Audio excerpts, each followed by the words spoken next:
I'm gonna mute everybody up. Hollywood.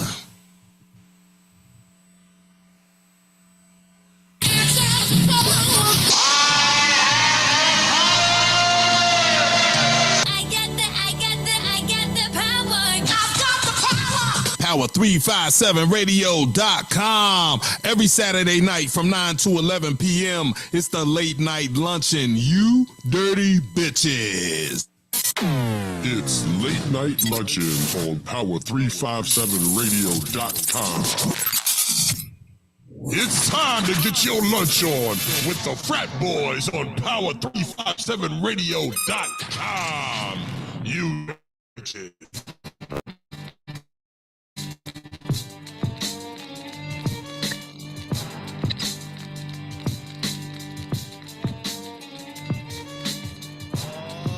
Ladies and gentlemen, B-boys and B-girls, pimps, politicians, pickpockets, and punks, you're now tuned in to the Late Night Luncheon every Saturday night from 9 to 11 on Power357radio.com.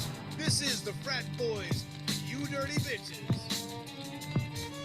The views and expressions in this broadcast are those of the Frat Boys and allegedly do not reflect the views or positions of any entity they represent. You dirty bitches. All celebrity voices are impersonated. You dirty bitches. What up, what up? You already know what it is. It's your boy, Skrillazilla Raw. And it's that time again. Frat boys come out and play. Oh, what up, Brizzle? What's going on, baby? Oh, man, you know what's up, man. It's your boy Brizzle up in this motherfucker every Saturday night from 9 to 11 p.m. with my frat boys, man. You know what I'm saying? I got my man Hollywood. What's up, Hollywood? What good is good? Back in the building, frat boys. You know what I'm saying? I got my man Bucky behind me, and I don't know if anybody's seen him or not, but Bubs was telling me something about a couple of days ago. I'm not sure, but I'm just happy to be here tonight. What's up, family? All right, my man Hollywood representing. I can't forget about the dirty one. R to the E to the N to the O is Reno. What's up, Reno? Yo, what's up? It's the R to the E to the N to the O coming back at you, right? Damn. And What's look, up, oh, man, we just chilling, man. Good to see you again, man. You look smart as shit today. You know what I'm saying? I'm going to say that. All right? Smart and smack. Hey, yo. He look like Uncle and Bob Marley had a baby. Smart and smack. Hey, yo, man, I can't forget about everybody's BFF, man. That's DJ Bubs Beats. Peace. What's good, everybody? Yo, we got a special one for tonight. Oh, man, we got a good one. We got a good one, man. Is it special? He's in the pocket this evening, man. We're going to get right to him. You know what I'm saying? We're going to get right to him, but we're going to tease y'all a little bit. You know what I'm saying? Let's go ahead and do that. Let's go ahead and get into some music. And we're going to bring back this surprise real quick, but we're going to give y'all a clue, all right? Surprise. Power357radio.com. Every Saturday night from 9 to 11 p.m., Mr. Late Night Luncheon, and we are the Frat Boys. You dirty bitches. Lunch out. Power. We live in that still sling. To make That young beggar who I saw fooling around the shop. I have a feeling something strange about him. In fact, I'm suspicious of him. So you be careful. That's only because you don't know him. He's all right. So you say. There's a beggar clan. It's hundreds of them, man. And you know them. My posse on Broadway. I made $1.3 million out the hallway. The edge of night to the middle of broad day. Eating real good since the entree. Comprende? Understanding said he built with Corrende. Practicing my art like a sensei. That's good form. Volcanic norm, killer bees on a swarm. Neil deGrasse Tyson dropping science at the bomb. Beat the decorum, a kaleidoscope colors. Entertaining cartoons, we just call it Warner Brothers. Champion lover, tell the queens they gorgeous. I paint 1,000 words in a portrait. That's rhyming art, a man apart, pushing product in Walmart. Swerving through the hood in a golf cart. I stay chillin', salute the villain, top villain like audio. I made it like major, like Mario from the barrio. I'm looking at a billion, ain't stressing 100 million. I'm about to make a killing, Lionel Richie on the ceiling. Yo God, Lionel Richie on the ceiling. Word is born, Lionel Richie on the ceiling. They say get a God his flowers. Hey yo, get a God his flowers before my brother reaches final hours. The coach of power, clap loud. The visual effect, the herb make move a whole crowd. My youngin' was endowed by the cameras, the lights, action is moving. If winning was an option and losing was an illusion, I stay crushed, moving through peace and mass confusion. Pardon my intrusion, I'm building and show improving until the sky fall or the earth stop moving. Word to Rick Rubin, Samo, Mega Clan, son of man, Grand Emperor, fifth brother, hustle worldwide, still slinging that guns and butter. From the gutter to the top of the skyline, talent undefined, in the dark see the God shine. Rhyming line, take me straight to the top. We live and die for this art of hip hop. I set up shop good. I'm looking at a billion, ain't stressing 100 million. I'm about to make a killing, Lionel Richie on the ceiling. Yo God, Lionel Richie on the ceiling. Word is bond, Lionel Richie on the ceiling. I'm looking at a billion, ain't stressing 100 million. I'm about to make a killing, Lionel Richie on the ceiling. Yo God, Lionel Richie on the ceiling. Word is bond, Lionel Richie on the ceiling. Power357radio.com. We are Late Night Lunchin, baby. Every Saturday from 9 to 11. You dirty bitches. Lionel Richie on the ceiling. Yo, God, Lionel Richie on the ceiling. Welcome to Shine the Spotlight, where we shine the light on the dopest MCs, DJs, and producers.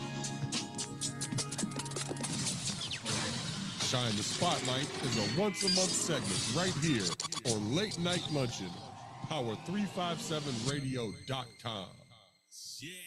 Hey, yo. Yo, that shit's kind of dope, yo. Like, we really build it, man. Cause I just talked to DJ Bubs Beats about this shit this week, and I said, yo, we need to shine the spotlight. My shit be all over the place. I don't got it all together. The Bubs said, oh, I got this. And, man. Hey, listen, we always depend on DJ Buzz Beats, man. But listen, this is a new segment, and we got the perfect, oh my goodness, we got the perfect first segment for this. You know what I mean? This one of my favorite guests. Hey, this guy, he is part of the Beggars Clan, man, if anybody know. He is also the owner and proprietor of Power357radio.com. Owner and proprietor. You know what I'm saying? Hey, listen, it's my man, Sammy. Oh, what's up, dog? Sammy. You got to unmute yourself, Sammy. He's momming. Man, he's also. You got to unmute yourself, Samo. He's momming on us. He's momming. You got the, there you go. Right now, he's behind the brick wall. It's the Chinatown Shorty, yours truly, Samo. Woo Killer Bees, Burger Clan official in the building with the Late Night Luncheon. Frat boys in the building. You dirty bitches, we worldwide. Let's get it. That's right. That's right. I'm loving it. That's what I'm talking about, man. That's what I'm talking about. Hey, look, Beggars Clan owned. You know what I mean? And that was, hey, yo, tell us something about that track that we just finished playing. That's my shit right there, cuz. Go ahead. I got with DJ King C, Bolo God producer for the Beggar Clan. Right. And he sent the beat to me. And I told him, I said, because I heard it on Instagram, and I actually wrote it while Instagram was just looping. I let his pages keep going. And I wrote it. And I called him, and he sent it to me. And when I did it, Lionel Richie is one of my inspirations for music. Right. And his creativity, his writing, his vision. He's one of my people I admire in music. Mm-hmm. So, and that was one of my favorite songs when I was little. Lionel Richie on the ceiling, because it reminded me of Breaking 2. Like when Turbo went on the ceiling for his girl up in the joint. Right. So I was like, yo, Lionel Richie on the ceiling, yeah. And then I was talking to my engineer, DJ Type 1, is also my consigliere, and he said, what you gonna call it? Let's call it Lionel Richie. I said, no, call it Untitled. When I do music, I like the people to have their own perception of what I give, not me tell you what this is. No, I like people that have their own perception. So in that, I said, let's call it Untitled. Oh, okay. Well, shit. People will gravitate toward it, and they can call it what they want. And that was just my thing of being an artist. I just like to show my art. All right. Well, I'm gonna call it Dope. All right. That's the name of the song, young. Dope. Hashtag dope. You know if y'all feeling that shit, make sure y'all go hashtag dope. Lionel Richie on the ceiling. Yo, God, yo, that's my shit right there. I ain't even gonna lie. Yo, last time we talked to you, man, like, you know, one thing I've been wanting to know is, like, where did the name come from? Like, the Sammy, and how do you pronounce the last name? Is it Hung? Is it He Young? Like, how do you pronounce this shit? It's Hung. It's Sammo Hung. Sammo Hung is a martial arts master and actor for the Peking Opera. And the Beggar Clan, we will all get our names from different martial art stars and things. And back then I was kind of chubby, and I would just go. Like I was like the warhound. I wanted to battle everybody. We go in clubs and establishments. Wherever we go, I was trying to battle everybody. Just give it to everybody. So Lord was like, you Sammo Hung. You Sammo. And from that day on, that was like early 90s, it just stuck. And even out in the streets, everybody started to shorten it to, hey, Sammo. Hey, Sammo. Right. Okay, so Sammo, tell me a little something about your history. When did you get started? And what type of collaborations did you get with along the way? When did you get started? I got started like as a kid. Hip hop was everything to me. You know, after the rock, because my cousins was hippies, so I was always into music. My mom, thank my mom, because my mom played endless records. I'm quite sure everybody, one thing I found in common with a lot of us hip hop artists, our mothers played a lot of music with us growing up, or us entertainers, period. Yeah. A lot of our moms played that music, so that became like soundtracks to life. So my thing would be, I would sit down and just jot down lines, and that would rhyme. And my mother would just laugh and be like, well, maybe one day you'll do something with that. Or be a writer, definitely. Okay. So I love to write. That's my thing. I love to write. That's why I call it my art. I love to write. And then to express what I write is just a beautiful thing. So really, brothers, I've been doing it forever. It's just what I do. I think, for real, I'll die doing hip hop. Period. Word. Oh, that's what's up, man. That's what's up. So, name some of the collaborations that you've done. Collabos, shoot. Because I know it's quite a few. I got a lot of collabos with a lot of great artists. Oh, man. My big bro, Divine Knowledge, I got collabos with him. I got a joint coming out with with Freedom, Papa Wu's son, Freedom. I got a joint coming with him. Right. Man. I've done joints with. I heard Method Man. That's what I heard. We got a joint coming. You got some exclusive. We got a joint, something in the works. We got something in the works. I didn't let that out, did I? I didn't let that out. So you got some exclusive knowledge, brother. Salute to you. Okay, all right. Y'all know them frat boys on job. I got to give it to y'all. Oh yeah, Salute. Man. Oh yeah. Yeah, our boy Buck be in the streets, man. He finds these things out. Yeah, of course, y'all know I got a few joints of RZA. I know about that we're gonna drop. It's just I want to work. I've been working by myself so long just to plant my brand in, and then I'm gonna get out and collaborate. Okay, that's what's up, man. What's up, Skrilla? Did you have something to say, Skrilla? Yeah, so let's touch on that. So you came from the Beggars Clan, and now you stand alone, Sammy Hung, right? Yeah. So my question is, like, how was that transformation, like, for you? Because I know a lot of artists that come from groups. You know, they used to just write that one verse, that 116. But when you become when you become that actual, independent artist, you gotta write all the 16, maybe 3, maybe 2. I was a lazy motherfucker, Samo. I used to write only 2 motherfucking verses, and then after the 2 verses, I would just talk and shit, like for 5 minutes. Because you asked that, King, and you guys had me on, I'm going to give y'all an exclusive. I'm going to show y'all something. I'm going to give y'all an exclusive. Watch this. Uh-oh. I see Chewbacca in the background. Yeah. That's a top-notch gaming chair there. Like, that motherfucking gaming chair can't be fucked with. Looks like he's in a dungeon. It almost looks like the gaming chair is like a race car chair and shit. Like, he snatched that shit out of, like, Dale Earnhardt's fucking racer. I hope he ain't got no bitches in that dungeon tied up. He's in the killer beehive. Yeah, it look like some rough shit. This work. See, this me writing. These are projects I'm coming out with already. Wow. This is work. It's called work. They said you can't write up, bruh. Brags. This work. Wow. For those that can't see this, right now it looks like Samo has a fucking Encyclopedia Britannica in his hands. He got some telephone books. Look like telephone books. All written by me. No, all work. So basically what I'm showing y'all right now is I said, we're a little seasoned in this, and I love to create. I'm like Phil Baroni when it comes to writing rhymes. I'm nutty.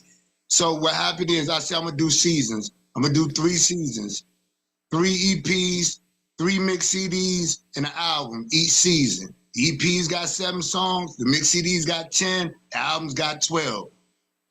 Y'all just saw 3 seasons. Okay. All right. Well, look here. Let's do this, man. Please, let me get one more thing real quick. I think, I can see. I'm like law-abiding citizen. 25 years we've been sitting, and I've been stewing. So I see, and now that I know, I want to be the prime example of if you put your mind to it, you can do it. And for people that know me, I'm just me. Right. I'm not a celebrity. I'm an artist.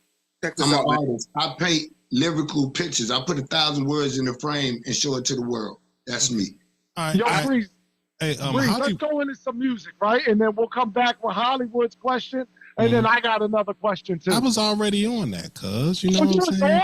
You so little dirty, man. Hey, listen. Boy, I didn't know. You got to talk to a motherfucker. All right, well, listen. Check this out. Power357radio.com. We'll be back in a few minutes, you dirty bitches. Lunch out with Dirty Harry and the Frat Boys on Power357radio.com. You dirty bitches. I've come here to avenge Chi-Chi and her mother. Avenge what? That's Tien's affair, and not yours. But Chi-Chi was away. Salute the villain and tap the ceiling, I'm in the building. Slinging Regis Philbin in the ring like Brian Pillman. Premeditated with mine, I make a killing. They knew that I was hot when I told them I'd be chilling. Catch the feeling like James Brown, I shut it down and cut the head off a king just to procure his crown. My upside down frown, they tell a story. Jack Slater is dead and now they blaming Shorty. Paper chasing like I run the category. Old school baller, Robert Ory, shoot the lights out. I kick a hole in the speaker, then pull the mics out. Test the heart when I ask you what's your life about. Jamal Chase, burning safety, running a slight route. Gifted with the talent and skill, so with the hype bout. Within a reasonable doubt, it ain't a stressor. Vice grip with this working the pride pressure like. The vagabonds be out here getting ching-ching. Dropping jewels round the world like bling-bling. I told them till I hear the pretty lady sing. The beggar clan shorty just gonna do his thing. The vagabonds be out here getting ching-ching. Dropping jewels round the world like bling-bling. I told them till I hear the pretty lady sing. The beggar clan shorty just gonna do. Power357radio.com. We are Late Night Lunchin, baby. Every Saturday from 9 to 11. You dirty bitches. That's right. You tell them, Skrilla. You dirty bitches. Yeah. Okay, so. He out there getting yeah. Did you hear that? With the bling bling. You with the bling bling, motherfucker. Oh, he getting ching, you dirty bitch. Yeah. Hey, yo, man, let's click on over to Hollywood. Hollywood has something to say, man. Looking like Mickey Mouse over there. Hollywood. Oh, damn. Hollywood done stepped off, man. All right, Skrilla. let me go into Skrilla. mine, and then we can come back to Hollywood. So, we right now, for everybody that's just tuning in, y'all motherfuckers is late, and y'all lost your job. Y'all motherfuckers is fine right now. No but bullshit. we was Samo hung. This is a big fucking night. This is Big our night. first night of the motherfucking Spotlight Saturdays and shit. That's so, right. Samo, I got another question now. What is I it? know you love to write, right? We see that. Unmute yourself.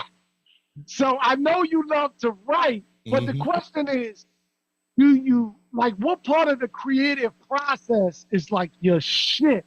Like, is it writing or is it the actual recording and performing? I love it all of it. Everything you just named, all the above. I love it all. I get up for everything. In my mind, I'm like Kobe. I put my Kobe's on, get on the parquet. I'm gonna drop 81 on them every time. That's my mind state. I love it all. I applaud you, okay? Because I used to love to record, but I used to hate to fucking write, dude. I ain't gonna lie. Do this shit instead of fucking, rapping. You know what I mean? Because I used to hate that shit, dude.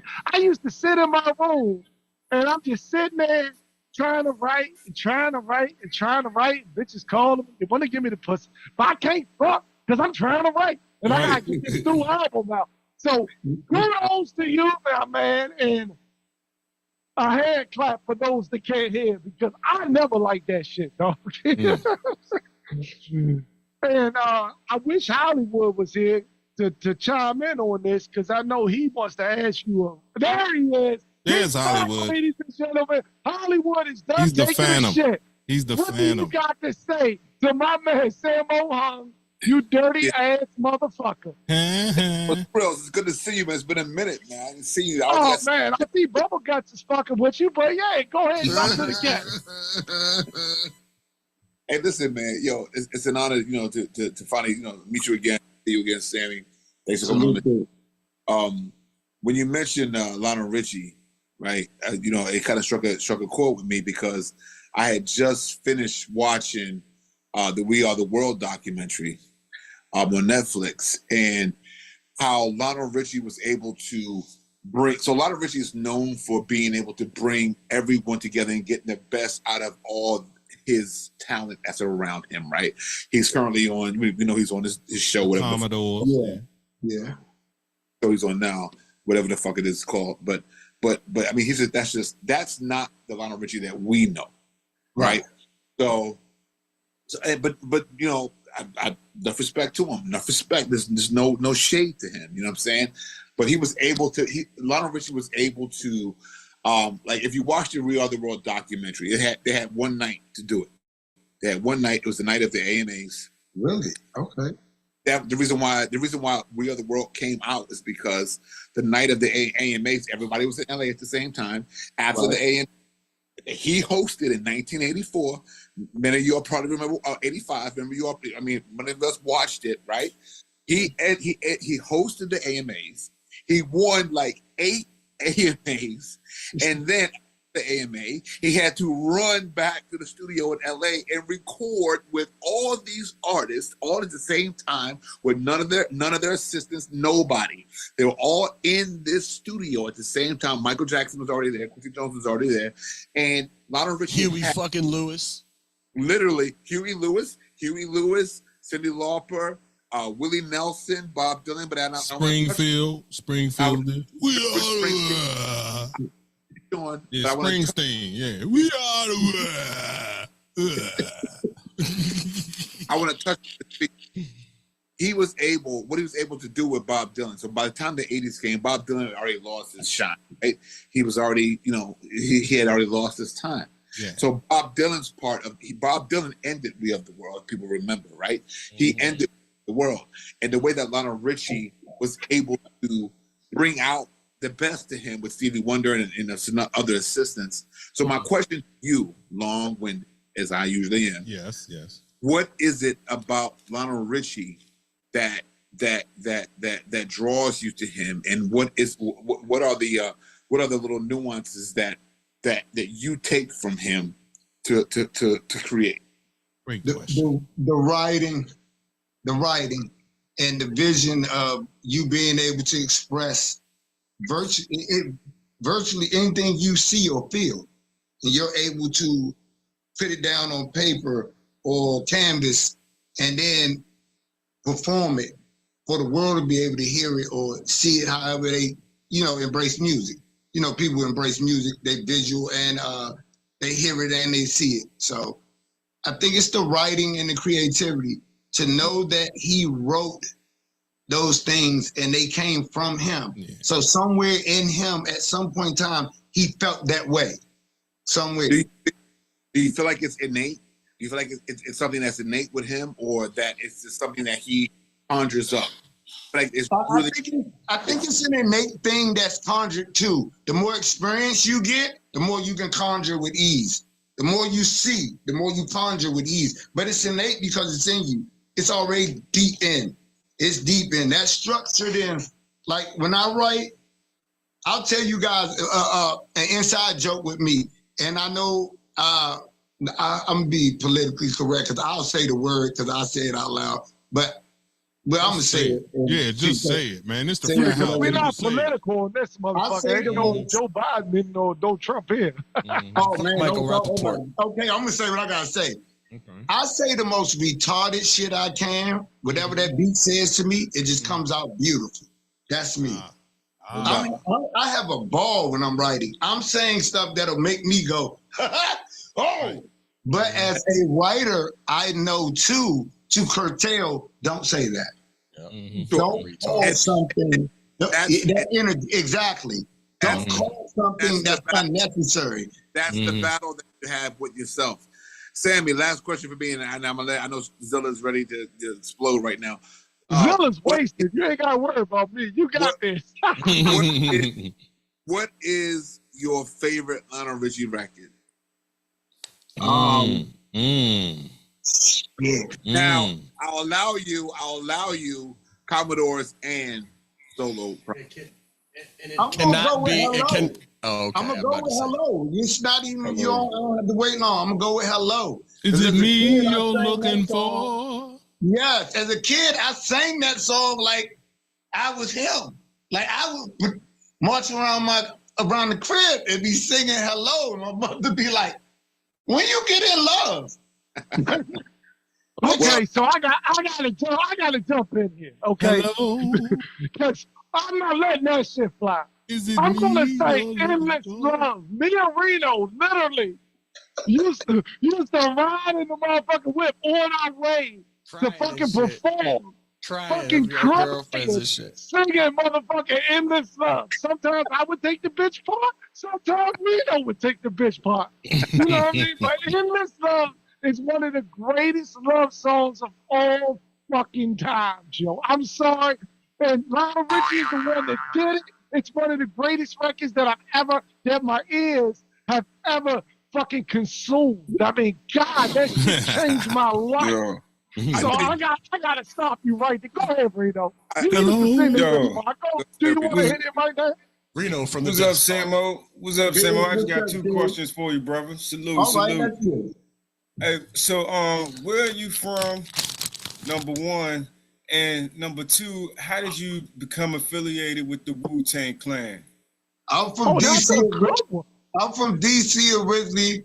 Born DC General, parallel to the jail. And getting in touch with Wu-Tang, I got a lot of family in Brooklyn, so I was one of them kids who would get on the damn track and go to New York and then come back to DC and go to New York and come back to DC. And how we got affiliated with the Wu, Father Lord and RZA were like this. They were tight. And RZA was working on Wu-Tang and Lord was doing the beggar thing. And the Wu-Tang family would come visit us here in DC. At Lord's house, 3710 13th Street. They come visit. Fucking dope. We go out. Where was it again? On 13th? Where was it at? 3710 13th Street. That house, 3710. We called it the House of Traps. You was living in Rockville back then, Hollywood, all right? What was the cross street? Quincy. The top cross street is Quincy. Okay. So up there by us, Bubs, like up there, like by us, by the Woodness Spring Road and all that shit. Oh yeah, we destroyed Spring Garden many a day and night. That was Spring Garden was the spot. It was the spot. That's where me and Bubs are from. So I'm from Decatur. So I mean, like, Joanna's and Carolina's right there on Spring and Spring Garden and what's the hotel jump right there off of Bubs? Where we somebody weed from up there on Parkwood, right?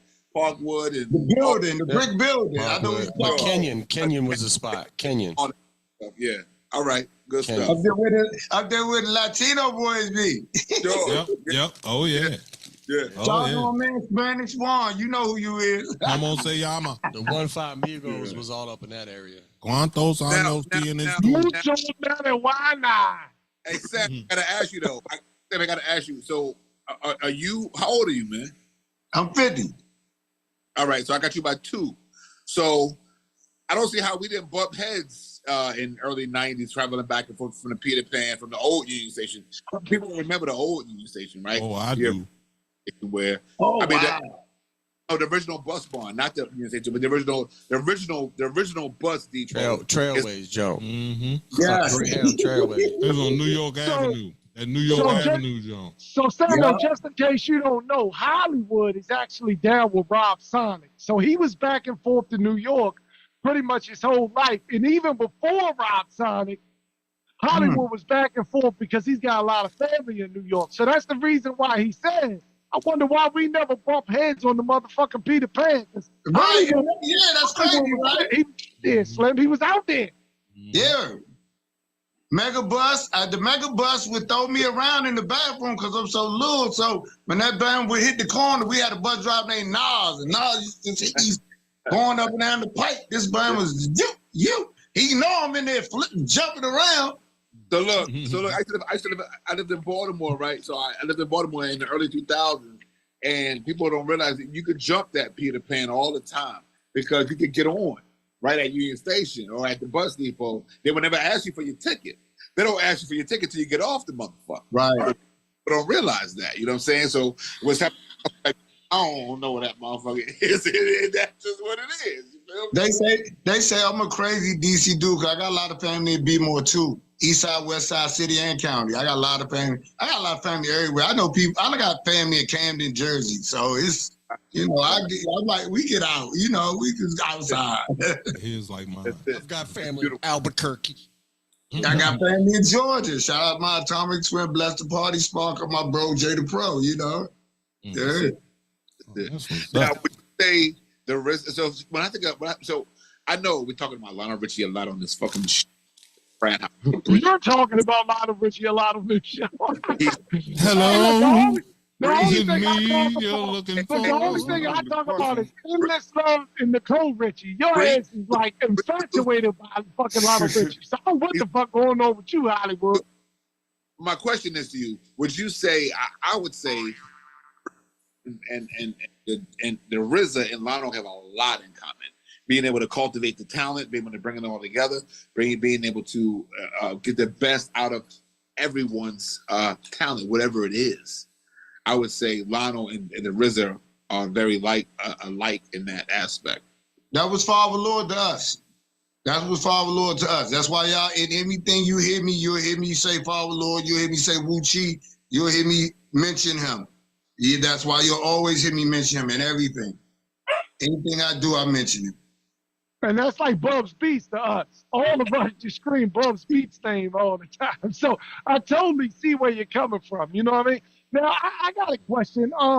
So I know, like, we heard about, how you got involved with the Wu-Tang, but like beforehand, like, were you really watching all of those like karate films and shit? You know what I mean? I'm a Kung Fu theater kid. Like, y'all can go out. I used to, on Saturdays, I would watch wrestling early, right? I would watch wrestling, and then Kung Fu came on from 12 to 1.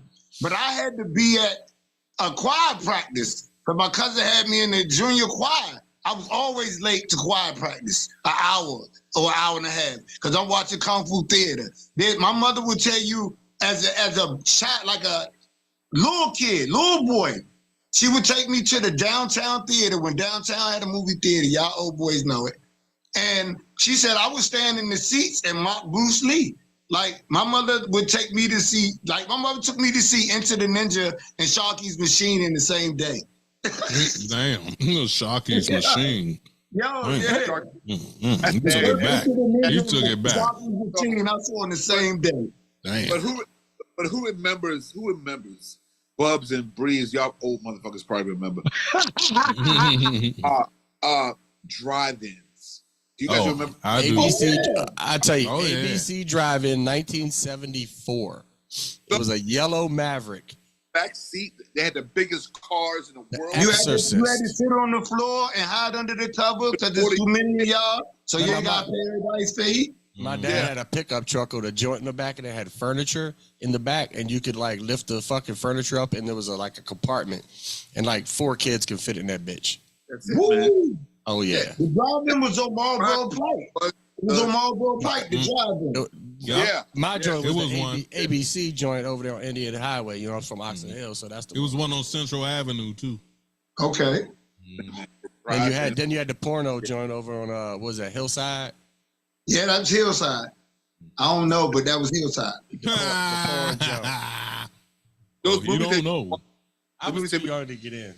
Where the chick like rolled up to the window and took your order. That shit was real. That was wow. On her fucking tray, and everybody got their drinks, and you'd be in the back seat and you go to sleep because you know it's the sexy part, it's the part with titties and shit. Your parents would tell you go to sleep. Yeah.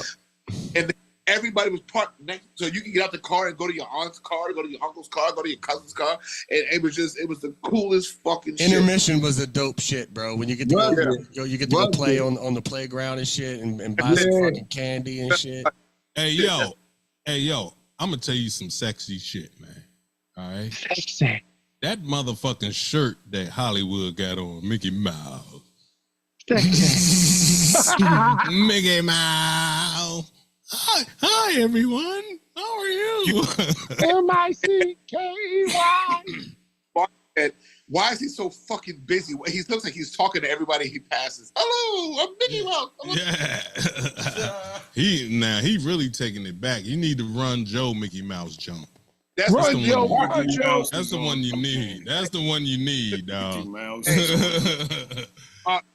Breeze, my mother. This is my nickname right here. Trust me. So this is me.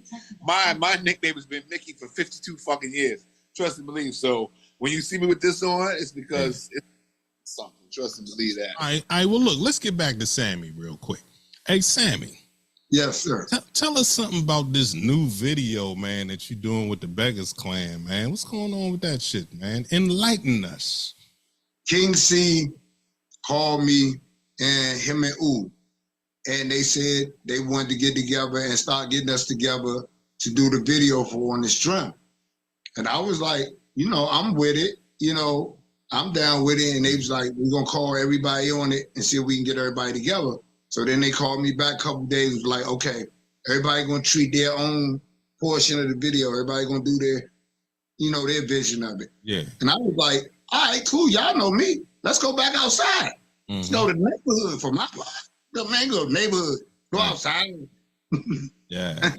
Go outside. And it came together beautifully. I gotta say, shout out to I Productions, because orchestrated like the documentary part of it, of dropping the history in it, and then translated through the song featuring Father Lord, then into the On the Strim song. And I'll be honest, y'all, I can't watch the Father Lord part.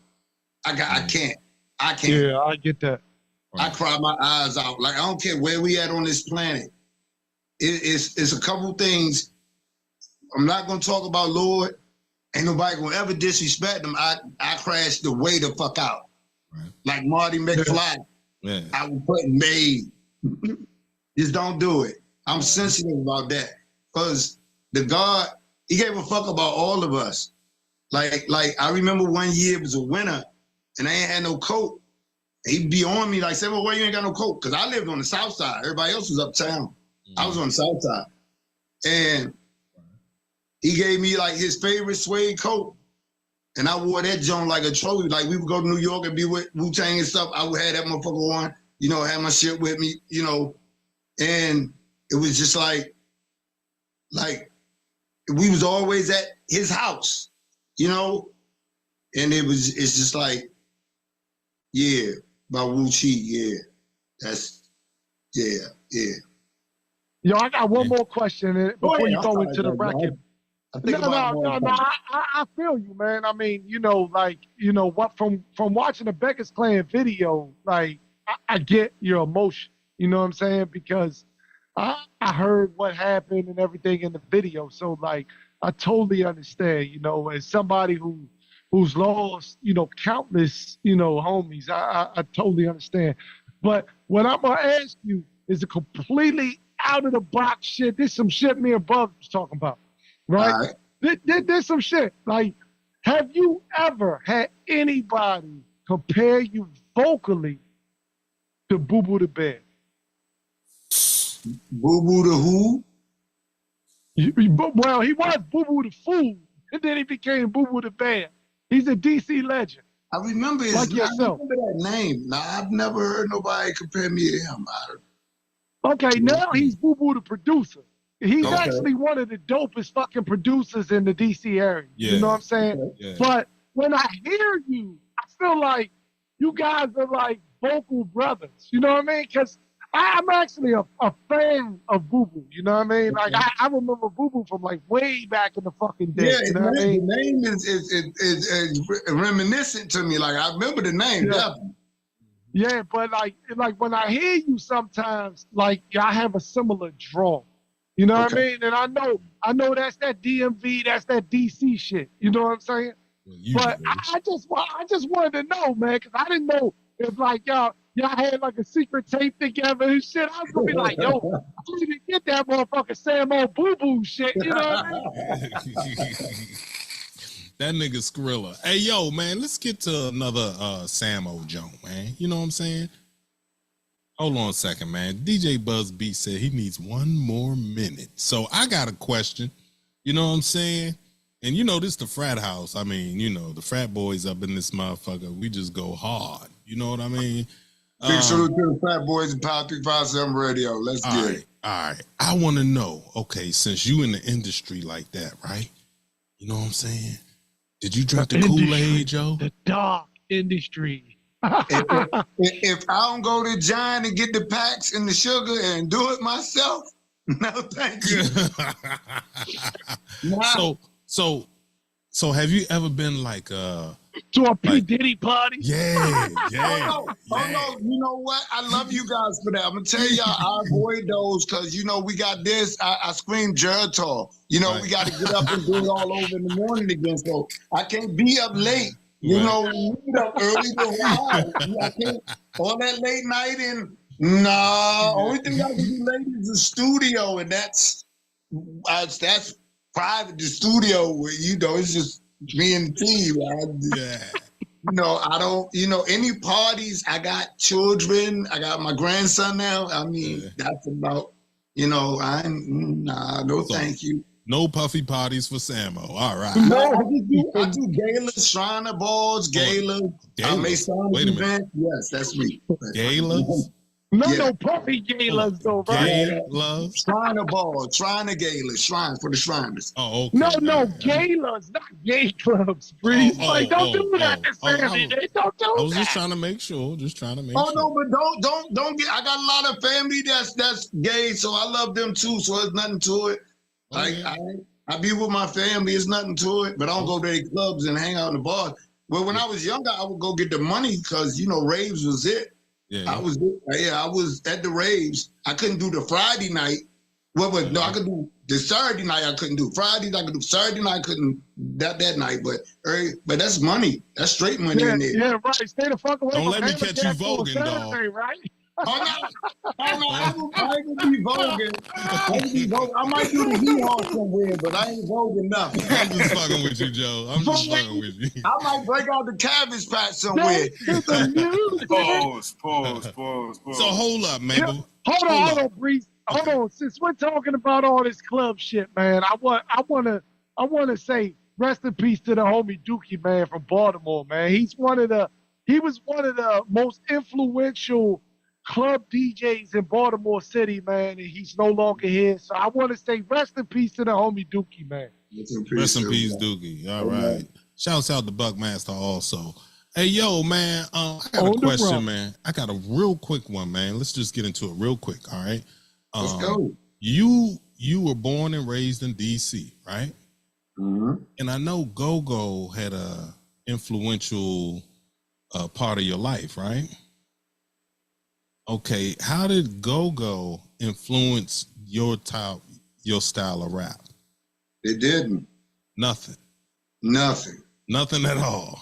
Nothing at all. Damn, dog. He's serious with that shit. You gotta understand, back when I was growing up, Go-Go and rappers didn't get along. Right. Because that cover band wouldn't respect them. We was working our behinds off. Right, but I true. respect Go-Go because the musicians and the artistry, I respect it. But far as, no, Go-Go ain't got nothing to do with influential of me doing hip-hop, nothing. I don't even rap over Go-Go beats. Right. Oh.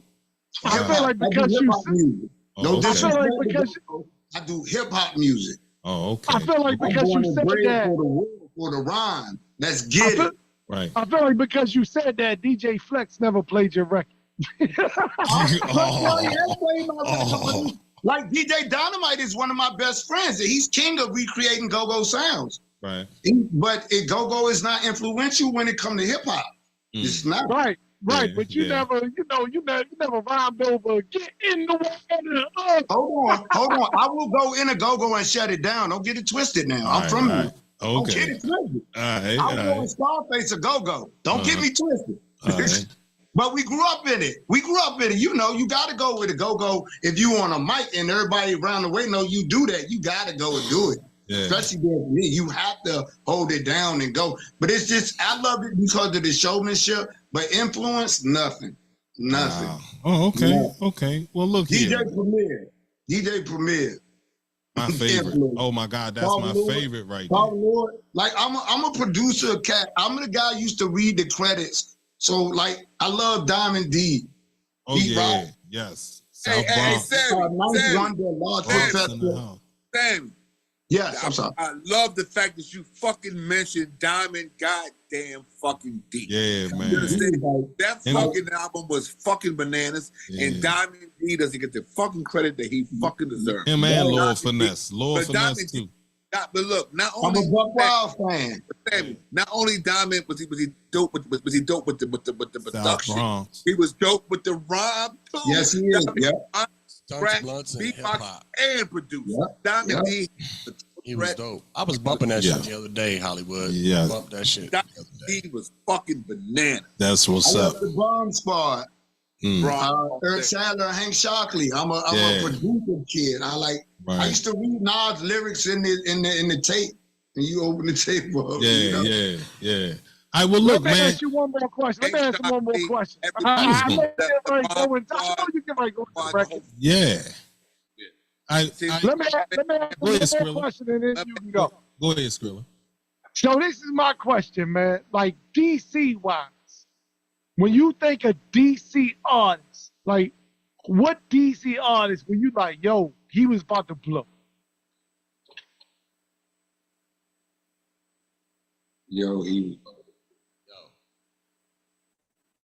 Other than yourself, like we know you're gonna say Sammo Hung.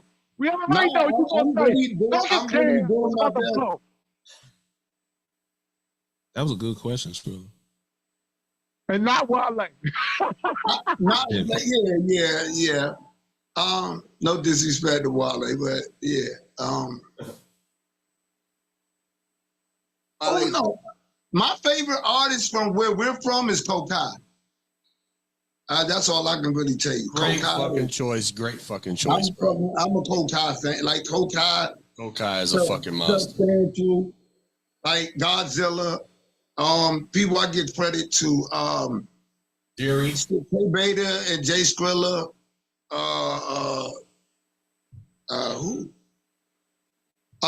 Question Mark Asylum. I thought they was gonna blow because me and Rasta Swan went to high school together. That's my guy. Infinite Loop. Question mark was dope as fuck. Yes, they was. Yes, they was. Infinite Question Loop, mark was the shit. Yes. Who? Yeah, because they had the Hey Look Away was moving. Yep. It moved. It started moving on even a mainstream level. Hell yeah. So but even Love, Peace, and Soul. Love, Peace, and Soul cranked with fucking Chuck Brown. Damn, Peace and Soul. Dog, that shit cranked, dog. They just had that local feel stamp thing, and it just stayed in DC. The question mark. Let me be honest with y'all. There were venues I used to go to. I'm gonna be very honest with y'all, and this used to hurt my feelings. I'm gonna be honest. You could go to a hip hop venue, and they would say tell you, don't mention you from DC, and I'd be like, how the hell I'm gonna do that? Everything in every other line is something about the DMV, the city, and the 2 states that border. This area. How can you not? Like, I went to a spot, I'll be specific. I went to a spot in Chevy years ago. Sony was hosting it. Like, the VP for Sony was in there. And the rumor is, it was me and Bear Witness in there. So Bear Witness he's my witness to this, y'all. You talking about Chuck, Bear Witness. Yeah. So we in this spot in Chevy. Sony's there. The VP of Sony is there. And the rumor is, they say, you can't mention, me and Bear in the room. He like, bro, they saying, we can't say we from DC. And I'm like, with that big ass picture of Chuck Brown on the wall out there. It's coming to a big ass picture of the Godfather. Like a life-size ass picture of Chuck Brown out that junk. Like, and I'm like, they said, what? So I'm like, you know what? Okay, my man that got me in there. I'm gonna just give them hell. They love my performance, but it was all DC.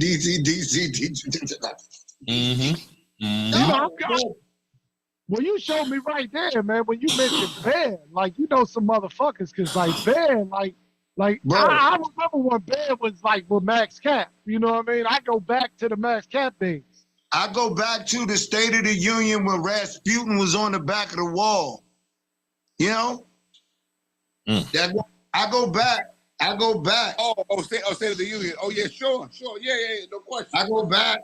No question. I go back to the Landsberg building. When I was with Junior Unlimited, I lived up on 3rd and Delafield. I go back.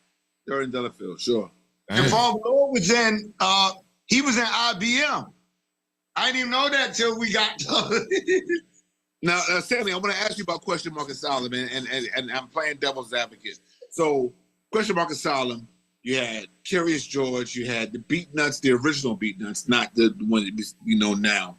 You had a lot of Far Side, you had a lot of that real cool, conscious, but real flowy, musical, friendly. Friendly. It was going on in 92 and 93, 94. And then by the time Bad Boy and Biggie and Puffy and Mobb Deep and all this hardcore fucking shit came out, that wiped away all of that. Yeah. Yeah. All of that. Yeah. I mean, it took it, and it was good music. Don't forget about the West Coast too, because the West Coast was pumping like that mentality. He mentioned and Dell and the nice music that was coming out was just very good. It was very, very good music. But then when I wouldn't call it gangster rap, when like all this drug shit and crack shit and gun shit started becoming prevalent, that's when all of that went away. West Coast called it reality rap. Question Mark didn't get the opportunity that they really deserved because they were lyrical, right. And they were musical, and they didn't get the credit that they deserved, and that's because they came in just at the wrong time. You know what I'm saying? Productions was tight. Right. Productions was real tight. You're exactly right. Because I just knew they was on their way. Once I saw it, I saw them moving, and I know Rasta well. I know he can go. I didn't know the other two guys that well at the time, but I knew him, and I'm like, if he's hooked up with them, I know y'all can go. Yeah, one of them lived in Oxon Hill Village in the building next to me. I don't know which one it was, but one of them lived there. Hence, when they talked about the lyrics, from the Ville, they call the village people. He was talking about Oxon Hill Village. Okay. Yeah, that's Black or something. Pure Fire was telling me about that. Yep, that's him. All right, well, look here, y'all. Let's get into some Sammy O. You know what I'm saying? Power357radio.com. See y'all in a few minutes, you dirty bitches. Lunch out with Hollywood Mike Nice and all of the frat boys on Power357radio.com. Okay, God, it's like this. You know what I'm saying? If we don't manifest our power to the fullest, man, you know what I'm saying? Nothing will become of everything that we plan, God. Understand and understood, God. See, we gonna show them the strength in what we doing, but this for the babies. Indeed. That's why it's on the strength. Everything is on the strength. Simultaneous anger to this life, I'm no stranger. Galaxy mission to attack and attract black. Diplomats in the world called rapture. Death was a concept I didn't want to capture. The laughter, singing over mantras, thieves, street colleagues, slow up. That man got toe up, and guts be throw up. Sipping our rum, we sing from the creed of a beggar/son. Cash fast fun, no life undone. Take what you need, son, cause your daddy made more than one. And it was fun to reality form, screaming from a palace where the weather is warm. Yo, you have to be the father and the lord of the sword. Used to hover overhead, now it's cutting your vocal cord. No more speaking the lies to the weak, cause I'm about killing these guys with my feet. Today it's the stage, maybe later it's a cosmic course. The general, I'll be rocking on the horse, on the strength of course. Don't let it be in vain, cause it's time for the beggars to reign. Remain.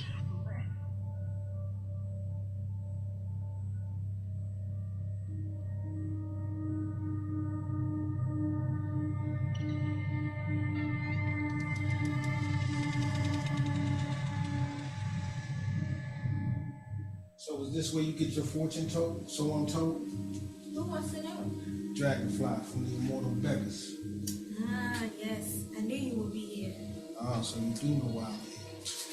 Today is yesterday's tomorrow. Please, come sit. Envision my facility, a death world trilogy. Now fictional plots speak out through gunshots. Battles won and lost at the gates of heaven's throne. The sky rains blood, drowning the earth in red mud. I'll be sitting on the edge of Mars, counting stars, finding me a place in space, untraceable. No mortal can fulfill such skill. They incapable of keeping all the planets in line with one mind. Make the sun and the moon both shine at one time. I orchestrate the currents of air. For God's sake, precipitate, make rain, hail, snow, and earthquake. Levitate the gravitational pull. My head is common, shake the core of the earth. Make our earth volcanic vomit, ebonic with sonic rays that blaze. The human flesh is flames extraterrestrial. Soldering professional, feel the untestable force burning your course. This invisible torch be the source. I beg a sorcery. Beggar sorcery on the strength. Time is money and game on the strength. Math is one and the same on the strength.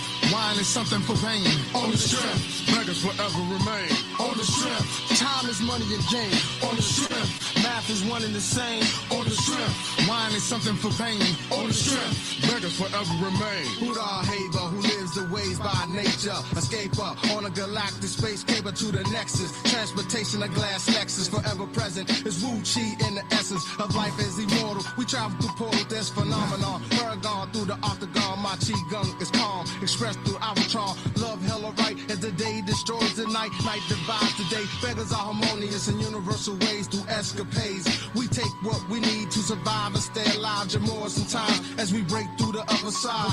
Time, master law and order, astrologic, civilized human families throughout the populace. Live forever like metabolics. Everything I speak has a logic, estimated or approximate. All the chi can't fist boxing. Inscribed within the beggar doctrine, man, you unfold. I roll, protect my physical from the elements of the globe. We communicate like space probe. Remainder of the square factor, author of the final chapter, 7-star grandmaster, pugilist John Trapper, MD, Go-Go 13, professional MC. I bomb squads like Hank Shockley, expose the fraud like hard copy. I load, click, and shoot like paparazzi, with the never conclusive Euro language abuse and street persona. My thought is blacker than the prima donna, far and beyond. Inflict chemical warfare like Saddam, invade area like Genghis Khan. Forever will remain, and the beggars will continue to go on. On the strength. Time is money and game on the strength. Math is one and the same on the strength. Wine is something for pain on the strength. Beggars forever remain on the strength. Time is money and game on the strength. Math is one and the same on the strength. Wine is something for pain on the strength. Beggars forever remain.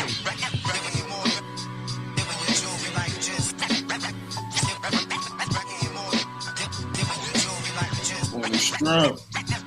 Power357radio.com. We are Late Night Lunchin, baby. Every Saturday from 9 to 11. You dirty bitches. Yeah. Hey, yo, man. On the Hey, shrimp. That song right there sounds familiar. I think it was on that Killer Bees album. I'm not. Yeah, it was on the Swarm album. It was 97, right, Sam? You got to unmute yourself, dog. Hold on. Yes, it was. Yes, it was. Appreciate that. All right. Hey, DJ I bought Buzz, that check album. your email. Check your email. I sent you 3 exclusives. Okay. About the drop. I said, y'all got it first. There nobody heard these. Y'all got it. Shit. Late Night Lunchin got that first. Frat Boys got that first, you dirty bitches. Yeah, you tell them. You tell them. That's what I'm talking about. I like it. Yeah, you know what I'm saying? Yeah, so I got a question for you, man. Before we're not gonna end our interview with you, but we're gonna move into Morgan after this. More than welcome to stay, but I want to know how much, if so, the teachings of the Father, the 120 and the supreme mathematics and the alphabet, how much of that has influenced you not only in your life but in your rhymes? Everything. It keeps me in tune. It keeps me humble. It keeps me focused. It keeps me motivated. That's what it does for me. That's what the science of the 5% did for me. And it continues to do that. Even though I'm in masonry now, I jeet kune do the knowledge. Like, you don't forget what you learn and what's engraved in you. Do you think you would have been in the Shriners the way you are right now if you would have never had 120? Yeah. Remember, it's knowledge itself. It's what you do with it. Yeah, that's what I'm saying. If you never got knowledge of self, is what I'm saying. If you never got knowledge of self, would you, do you think you would be where you are? Yeah, because I was searching.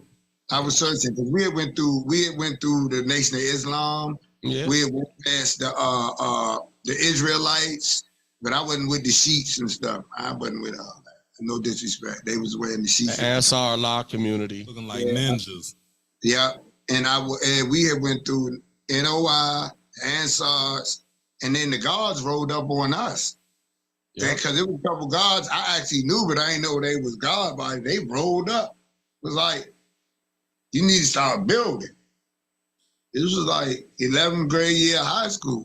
Oh, this was here at DC? Yeah. Okay. All right. So there was some OGs. Who were those OGs? Back then, you had the guard Bar King Shamel. I know that was my educator. You had Bar King. And at that time, you had Rakim Freedom. You had Big Freeman, Lil Preem out in Virginia. The whole DMV is flooded with guards and earth. See, I didn't know that. I mean, until the last few years, I didn't know that. It's still, everybody's still, I still build with the guards. Certain guards is in my video, of course. You went on the strength. Right. Part of the video, I went and got the guards from when we was outside. No doubt. So not to dive in too much to what your knowledge, but just what were you searching for? To me, all my motivating things or my role models were negative things. Like shit that I was like, it gotta be better. Like bad people seeing shit that children, like as we are now, you would not let your children see. But we had no choice because it was right there on us. Our parents would go to work and then we was out there going to school. So everything was right there, especially riding the bus and the train or even walking through the neighborhood and stuff. So with me, I think that's what it was. It was just those experiences and those impacts. I would always say it gotta be better because to me, I'm seeing the absolute worst. Right. And what motivated me was, in my mind, even as a kid, I would say you could do better.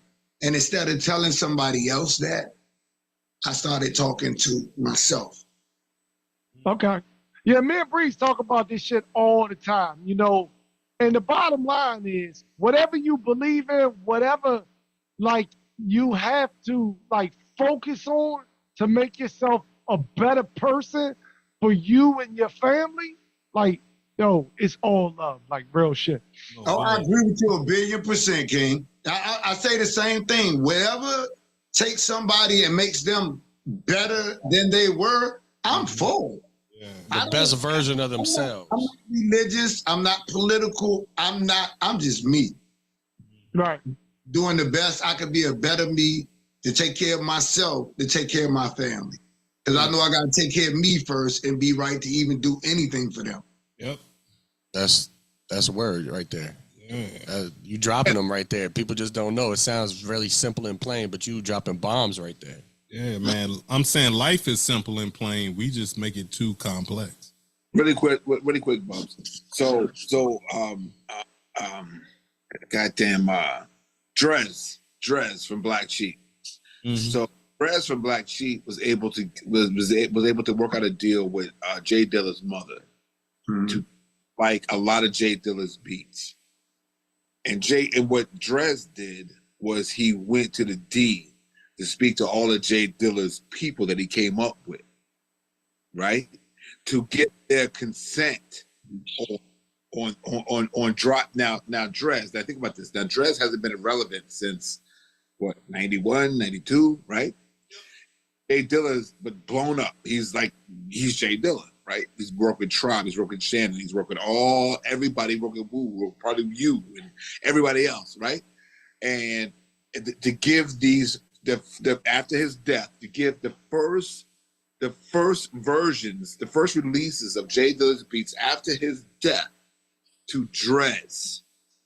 Drez decided to get on a plane and go to the D to speak to all of Jay's people. Now, Jay's dead. His mother hasn't released anything. All the work that they've done, all the body of work that Jay and his team has done in the D. All the D artists that are waiting, hungry, waiting.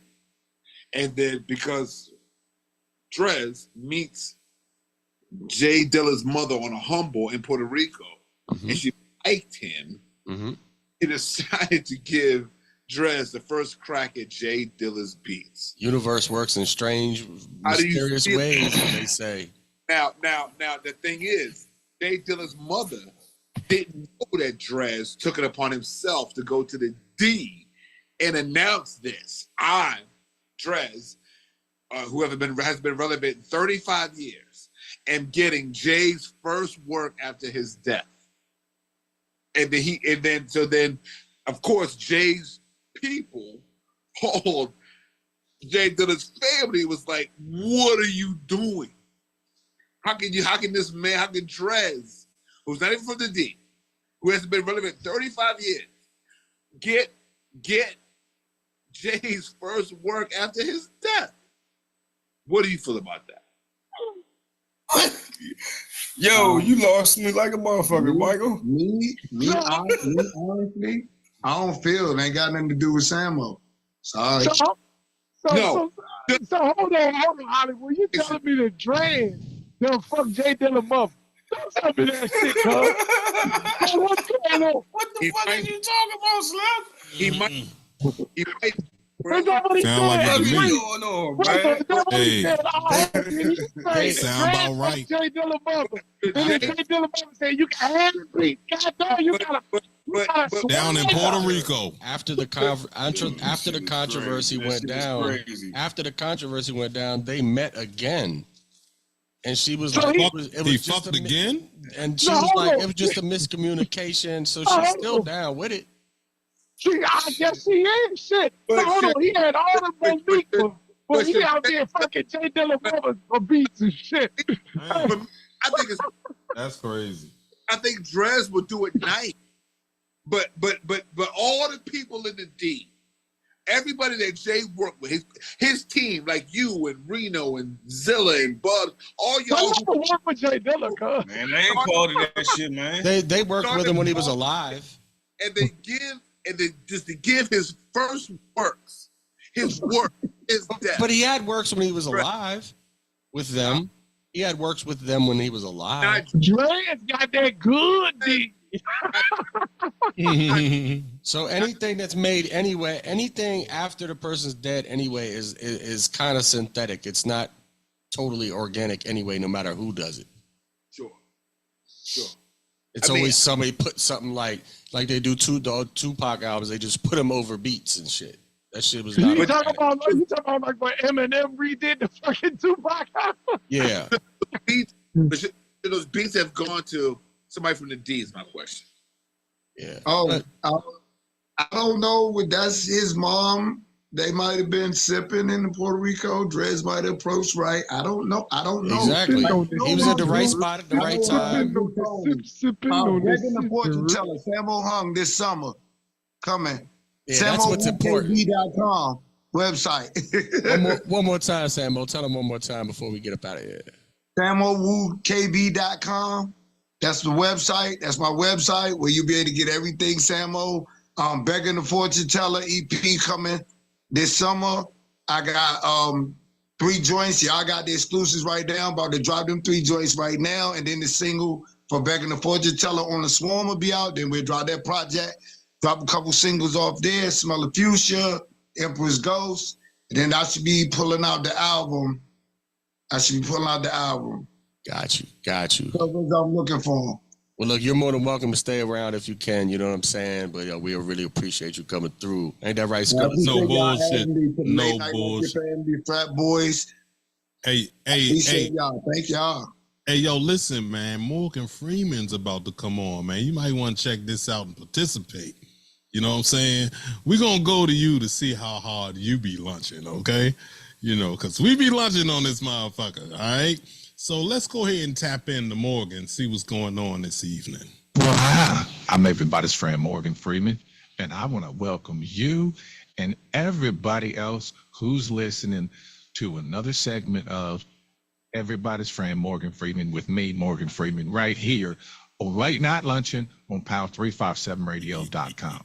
And tonight, we're going to play another game that we all like to play, and it's called What is it? Would You Rather? Yes. And as usual, we're going to have my some favorite special friends come in and help us out with the Would You Rather questions for tonight. We got our special friend. We're going to go ahead and we're going to invite our first special friend so they can give us their Would You Rather question for tonight.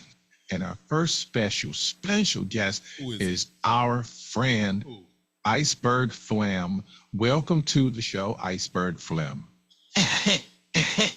That's right, Daddy. Yo, it's your boy, Iceberg Phlegm, the coolest of the cool. And I have my cool Would You Rather question for tonight. And my cool Would You Rather question for tonight is, would you rather bite off somebody's armpit hair and swallow them, or would you rather lick the floors of a public shower? Would you rather bite off somebody's armpit hair in a cool way and swallow them, or would you rather lick the floors of a public shower, Daddy-o? So you jive turkeys, you just let me know, would you rather do this or would you rather do that? Because if not, just sit back.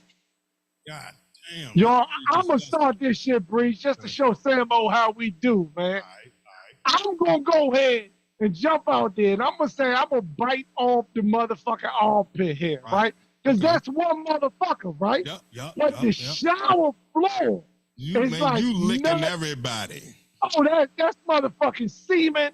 That's motherfucking bones. That's motherfucking nut butter. That's butthole crust. Nut butter. That's butthole crust. I'm a nut butter. And you know how you get that motherfucker that when he clean his ass, he kind of take his washcloth and he kind of make it like a motherfucking twister and twist it up his ass. Yeah. So you know Dookie getting on the motherfucker too. So I'm gonna go. Hey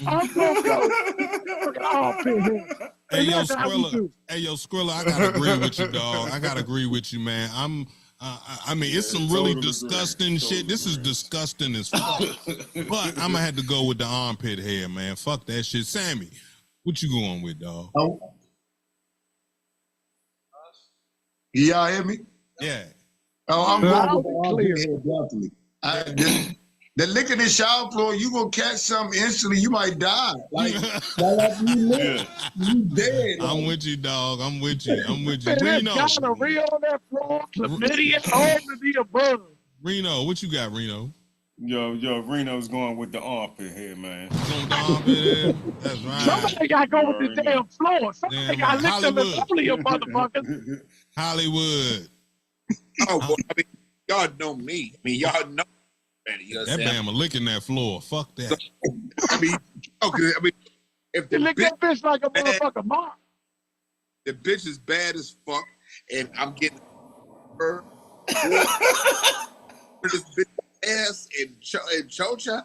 Yeah, I'm licking the floor, motherfucker. Hollywood is gonna get bubonic plague by licking that floor. Boss all day, baby. Trust and believe. God damn, that's a wild one. Okay, so let's go to the next one. Let's see what we got. Well, Iceberg Flam, I want to thank you for coming on the show tonight and helping us out and being kind and joyous and putting smiles on everybody's faces. And I'm sure sure as can be that someone chuckled just a little bit. Possibly. So we're going to go to our next special friend for their Would You Rather question for tonight. And for the next Would You Rather, I would like to invite my friend Donnie to the show. Welcome to the show, Donnie. I want to thank you, Morgan, for having me here tonight. This is a very special show. It's the best show. It's the greatest show. And that's because I, Donald J. Trump, are blessing everybody with my presence. And I'm here tonight to give everyone my special question, Would You Rather, for tonight. And my Would You Rather is going to be the best, the greatest. And here is my best Would You Rather Hollywood question for tonight. Would you rather eat a small piece of animal poo-poo, or would you rather pop a pimple on someone's butt with your mouth? Poo-poo or pus? They're both great. God damn. This fucked up, good. I don't even know which way to go. This nasty. That is nasty as fuck. Yo, Donald a nasty motherfucker, dog. I mean, I know he was nasty because he wasn't the fucking daughter, but God damn. I gotta think about this one, man. Skrilla, you go first, dog. Nah, fuck you. You can go to Samo. Samo, which one you gonna do, man? I'm saying you gonna bust that pus bump, you know, with your teeth. He's a pussy motherfucker too. I mean, that we talking pussy, we talking pussy. Let it squirt in your mouth. You got these young last year. I don't know, man. I don't know. Yeah, that's nasty as fuck, right? Oh, man. Chocolate covered payday bars, little shit man. pebbles. I would need an antibiotic shot after that, man. You know what I'm saying? You know what? I'm gonna jump out there. Fuck Go ahead, dog. What you gonna do? What you gonna do? You know, reminds me of the one of the motherfucking movies back in the day. I feel like what was it called? American Pie, one of them jokes. Right. I'm gonna go ahead and put the shit in my mouth like Stifler did. Fuck it. It didn't look like it was that bad for him. I think you just put that shit in like a chocolate motherfucking container, just like he did, and pop that bitch in your mouth and swallow it as fast as you can. And I think that if you eat some motherfucking hot Cheetos afterwards, you're gonna be good to go. God damn. Hey, listen, man, I'd rather commit suicide. Fuck that shit, dog. I'm not. Well, it's Would You Rather. You can't fucking play the game. Okay. Well, fuck it. Would you rather? Fuck it, man. Listen, man, I'm gonna have to go with Skrilla on this one once again, man. Because a half of a turd is more than a squirt coming out of a pimple. You know what I'm saying? So I think I would take the pimple, but I would need a motherfucking rabies shot after that. Brizzle, I'm taking the turd, Brizzle. I'm taking the turd. You taking the turd? I'm taking the turd. You's a nasty breath motherfucker, dog. Girls has an intimacy with shit. Yeah, you like shit, don't you? Pussy pimples are nasty, bro. Yeah, man, that shit's disgusting. There's a little blood in there too. Oh God, ugh. Give me the turd, goddammit. Give me the turd. Put it in my mouth. Skrilla eating turd. You could turn it into like a sex act or something. Skrilla eating turd. I'm sorry, I think I'm busting the pimple, y'all. Yeah, man. Yeah, I think I'm a bust. Hopefully I can squeeze it and turn it to the side and get maybe. Yeah. Okay. Hey, I agree. I agree. Hollywood, what you gonna do, Hollywood? I mean, pimples on her, busting that goddamn pimple. You like, fuck that. It's on her ass? And I'm gonna hit it like Sammy John. I'm gonna do like the Sammy John. I'm gonna turn that. I'm getting all that juice out that motherfucking ass. God damn. Hey, Bree, look at me right now. Look at me. I see you. I'm gonna get all that pimple juice right there. Hollywood gonna like that shit. He ain't gonna just like it. He gonna love. Right. He gonna put that shit on some cereal. Look, see my hands, Sammy? Just like that. Ease in that shit. God damn. He's a disgusting motherfucker, man. Dirty one. There's no one more disgusting. Yo, hey, dirty one. It sounds like you're in the Millennium Falcon or something. But go ahead, dirty one. Go ahead. What you gonna? What's up, man? You gonna eat that turd? You gonna eat that turd, or you gonna suck that pimple? Man, I ain't about to eat no shit, so I'm gonna suck that pimple. Cause God damn, you a nasty motherfucker, dog. God damn. God damn. Yeah. Well, it looks like Skrilla, the only one that's eating turds, funky Bass. Skrilla got the fuck y'all. Fuck y'all. I'm gonna eat that motherfucking shit like my cat do. Skrilla breath smell like recycled Alpo. Hey, man, let's go to the next one. Well, Donnie, I want to thank you for coming on the show tonight and taking time out of your busy schedule, because we all know you're busy selling your new tennis shoes, and those tennis shoes are pretty fly. So we're going to go to our next special friend so they can give us their would you rather question for tonight. And our next special friend has become a regular special friend to the show. I want to welcome my friend Zebulon Jebediah Cruz. Welcome to the show, Zeb. Well, thank you, Morgan, for having me here tonight. Or would you rather for Late Night Lunchin on Power357radio.com, and I have my would you rather question for tonight. If I talk slower, I don't stutter so much, slow. but it takes too long, so I'll do it the fast way. So my would you rather question for tonight is would you rather somebody fart in your mouth or take a big shit in your hands? Would you rather have some fart in your mouth or take a big duty inside your hands while they're all cupped up? He said or. Okay. So that's easy. By me being a plumber by trade, I'm used to having my hands inside of fucking shit all day. So you can shit right in my hand.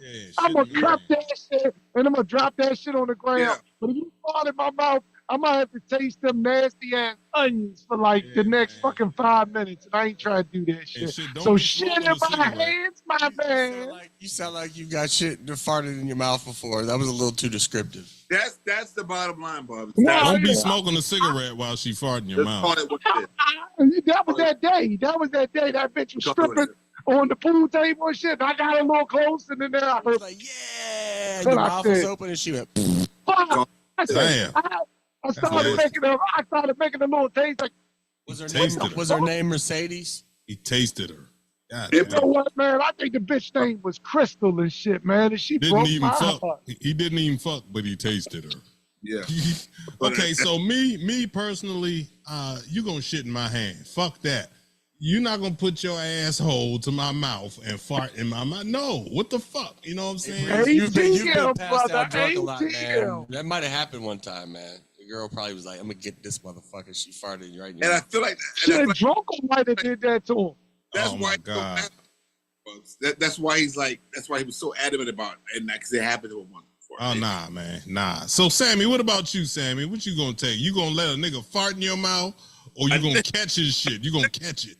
I mean, You gonna catch his shit? If you put it like that, I'm gonna catch it in my hands. There you go. If it was a female, I'd take the fart in the face because it's happened plenty of times. You know, then they think and go, "Oh, I'm sorry," knowing they did that shit on purpose. He on some freaky shit. So, I thought it was a queen. You got shit in my hand. I mean, I'm like, I hold that shit like the Holy Grail, the Holy Cup or something, and then just there you go. Man, there you go. If it's the significant other, man, I'm taking the fart. Fart in my mouth, gal. Definitely, man. That's why you breath smell. That's why your breath smell the way it smell right now. Breath smell like sour milk. It smells bad. That's why Buzz Beats' beard looks so vibrant. What about you, Hollywood? Hollywood, what about you? Fertilized. What about you, Hollywood? What would you do? Would you rather catch shit like Johnny Bench, or would you rather suck a fart? God, the breeze. Look, first of all, you said a nigga. Is a nigga gonna shit in my motherfucking hand? Fuck yeah. Fuck no, I ain't no nigga shit in my hand, bro. He's sucking that fart. Yeah, I'm sucking that fart, boy. Man, hey, Sammy, DMV, baby, uptown all day. DMV is known for sucking farts. That's what I heard. Fuck no, not man. me though. Uptown fart suckers. I ain't with that bullshit, man. I ain't so dirty. What's up with you, dirty? Hey, let me tell you. Hey, let me tell you like this, man. What would you do, man? Man, hey, check this out. A fart in the mouth is forever. A shit on the hand is temporary. So shit on my hand, I'm washing it off. Fuck that. Yeah, and you heard it right here. That's right. Okay, so let's go back. Motherfuckers. Everybody, let's go back. Let's see what more. Fuck y'all, motherfucker. Well, Zeb, I want to thank you for coming on the show tonight. So you could give us your would you rather question for tonight. And that was a great would you rather. And it made some of us chuckle and put smiles on our faces. So we're going to go to our next special friend so we can get their would you rather question for tonight. And our next special guest is new to the show and is actually a special guest. He is the Wizard of Pause. The Wizard of Pause means the Wizard of Pace. And I want to welcome the Wizard of Pause to the show. Welcome, Wizard. I would like to thank everybody for having me here tonight, here on Everybody's Friend with Morgan Freeman. I have my Would You Rather question for the evening. And my Would You Rather question is, would you rather have a cold sore for the rest of your life or shit your pants once a week? Cold sore or shit? God damn. It is your choice. Okay, so I'm gonna go with. Hold on. Go ahead, Brizzle. I got this. A second. Let me repeat it, okay? Because that shit sounded crazy. Yeah, I mean, he's the Wizard of Pause, man. What do you expect? Would you rather have a permanent cold sore, a permanent joint? That joint ain't going nowhere. You know what I'm saying? Would you rather have a permanent cold sore, or would you rather shit in your pants once a week? No matter where it is, it's just randomly you just shit. You know what I'm saying? You could be in the grocery store. What's the location? What's the location of the cold sore though? A cold sore has to be on your lip. Otherwise, it's a dick sore, which is a completely different thing. So look, being someone who is a recipient of herpes, simplex, whatever the mouth shit is. I guess it's number one. Yeah, number one. I'm guessing though, but I'm gonna go with the cold sore because I'm gonna tell you, it's been many times that I've had that shit back to back. Whether I was going out to the club and I got nervous, and then next thing you know, I got sick and it stayed around, and I had to do fucking pictures, and then it stayed around. So I'm gonna go with the cold sore because even with a cold sore, I was booking bitches. Damn. But if you just shit your pants randomly, you were eating their pussy and giving them the real herpes and shit. Hey, listen, man. No, you ain't even gotta eat. You don't gotta eat pussy once you got the cold sore. Bitches don't want that, man. I'm you gonna tell you like this, you just dick them and go. I'm gonna tell you like this, dog. He said, "Dick For 'em and real. go." I'm gonna go with the shit in the pants once a week because crazy dirty motherfucker. I could wear it depends, you know what I'm saying, and blow out that motherfucking depends. And if I'm fucking a bitch and I'm fucking the shit out of her and shit blow out of my ass, that'd be some awesome shit, I think. You know what I'm saying? So yeah, I'm gonna go with He's the shit. a nasty motherfucker. Yeah, I'm a nasty motherfucker. I shit on you. Shitty.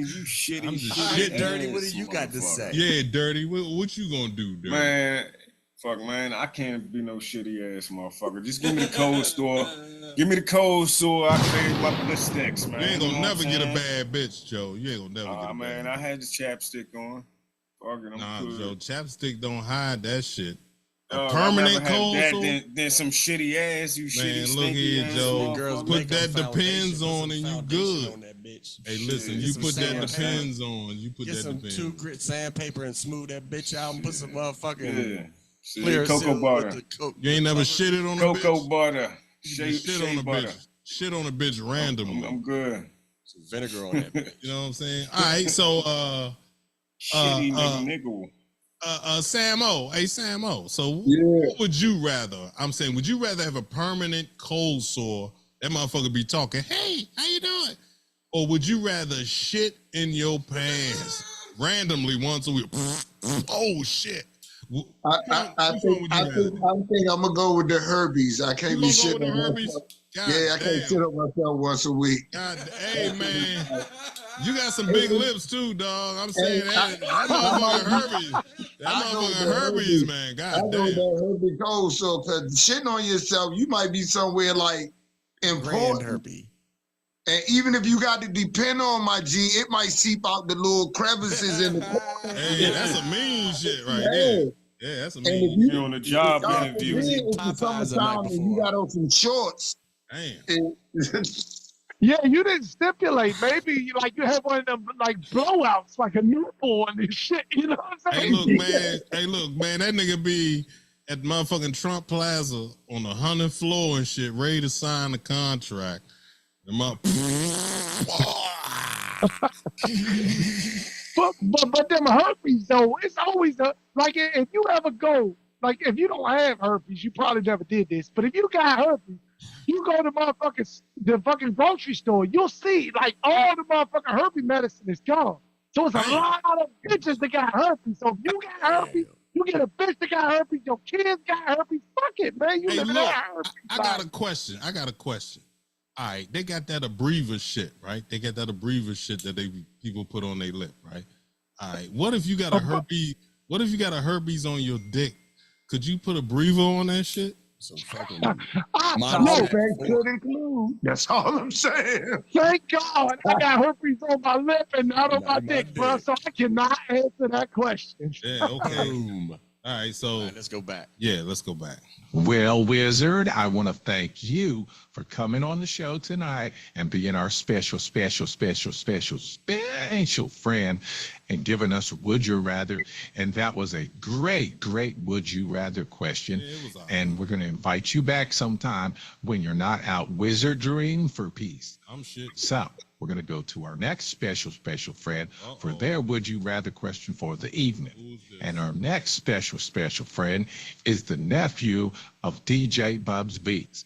Welcome to the show, nephew Brando, and go ahead and give us your Would You Rather. Would you rather have sex with your second cousin, or would you rather have sex with a transformer? Oh, I'm fucking my second cousin. Second cousin? She female. Second cousin. I'm fucking my second cousin. I'm fucking my cousin in the ass, the pussy, the mouth, everywhere. Like I'm fucking in front of my mama if I got to. Fuck that shit. I don't need to see nothing that's going to be more. Hey, what's the question? What's the question again? Would you rather? What's the question? Would you rather fuck your second cousin or fuck a transformer? Oh, yeah, second cousin. That's easy. Yeah, man. Okay, you heard it right here. Hold up, Hollywood, because he like to be different. Who would you rather fuck, Hollywood? Well, I mean, you skipped me on the last question, Breeze. Your old dusty, crusty mother. Not bad. That was Bubs. That one after this. That was Bubs. But I mean, what I'm saying is, I'm gonna smash my second cousin because I'm trying to smash my second You cousin. gonna smash your second cousin? Like tomorrow. Oh, God. Okay. So, are you gonna let a bitch fart in your mouth? No, it's the cold sore. Oh, the cold sore. I'm saying, would you rather have a permanent cold sore okay. or randomly shit in your pants once a week, dog? While you in the middle of your motherfucking meetings at work. You got some big soup coolers too, man. You better think about this, man. You better think about this. Go ahead, Zella, motherfucker. Hey, I'm going with that cold sore, Slim. I'm going with that cold sore, Slim. Everybody, let's talk Herpes about simplex productivity. 1. We going, and it's the herpes simplex 1. Yeah. All right, that's what's up. Okay, well, let's go to Sammy on this one. What was the question again? Would you rather what? Second cousin. Yeah. Oh, you gonna fuck your second cousin? You ain't fucking a transformer? Well, I'm getting my second cousin pregnant. The eyes. Okay. Yeah, man. Okay, so you telling me? hey, lies. listen. Majority rules, Joe. Everybody's fucking a second cousin, man. Just don't nut in her. All right. So what's next, Bubs? Well, I would like to thank everybody for tuning in to everybody's friend Morgan Freeman right here on Late Night Lunchin on Power357Radio.com. And I want to invite everybody back next week for another exciting episode. You dirty bitches. Hey, Hollywood, I'm about to fart in your mouth, man. Why would you do that? I'm saying because you selected that you would suck the fart instead of catch the shit. Motherfucker, you fucking. Hey, that's DJ Bugs Beats for real, yo. I was just doing it with my mouth. Yeah, hey, yo, DJ Buzz Beast don't be playing, man. He be having gas. He be letting it go. I'm amazed he ain't let one go yet. I've been there when Bubs lets it go, and it's not cool. And the fact that it's okay is weird. Oh, man. Okay, so hold up, man. Okay, so listen. Let's go into something different then. All right, now Skrilla. I heard something about Kanye West or some shit you was talking about earlier, man. What the fuck was that about? There's a couple things I want to know, Skrilla. Yeah. I want to know what that Squidward on his lip. Oh. Well, let's talk about the whole Kanye West thing, man. Let's talk about the fact that Kanye West put out a record that was the #1 record, like independent record, like there's never been an independent that was like #1 on every fucking chart like Kanye West, right? Really? This was recently? This was like last Friday, I believe. I'm out of touch. And guess what? The fucking you've never heard of anything like this. What? The distribution company pulled the record from every fucking streaming site.